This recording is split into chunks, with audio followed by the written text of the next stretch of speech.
In today's video, we're going to talk a little bit about BABA, and I can't tell you that history is going to repeat itself again, but we do want to watch for that possibility. So, for example, the last time, if you bought a pullback in BABA, it did meet the minimum upside target, which was the 1272 extension at the 184.70 area. Actually, it hit it to the penny in this case, but now we're seeing a pullback that's very similar to some of these prior pullbacks. So what I'm doing here is I'm taking 100% of these prior declines within the uptrend, running the retracements and looking for an area where we could resume the rally from in BABA if this pattern is going to indeed repeat itself. So I don't have a buy signal just yet, but I do have an area that I'm going to be watching. Let's see, this 171.81 to 172. Actually, let's just take that up to the 40 area. So I'm going to change this because it also includes an extension that comes in up there.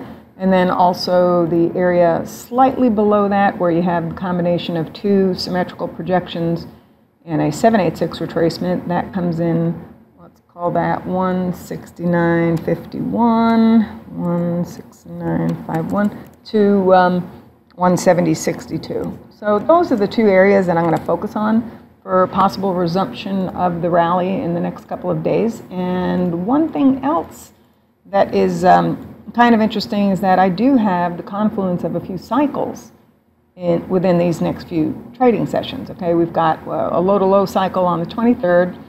We had another low-to-low cycle on the 23rd. We have another low-to-low cycle on the 24th. And then there's two a little bit outside of that on the 26th and 27th, but definitely have reason to anticipate a possible resumption of the rally just due to the pattern that we have observed in the past. Now, if you don't see a buy trigger against the zone, don't take a trade against it, okay? And where's your maximum risk? Well, you can define your risk either underneath the low that's made prior to your buy signal, or you can define your risk underneath the low end of the zone, which would either be underneath 171.81 area or this 169.51 area. Okay, so that's what I'm looking at in BABA. We'll see if we start to see some new buy triggers or not.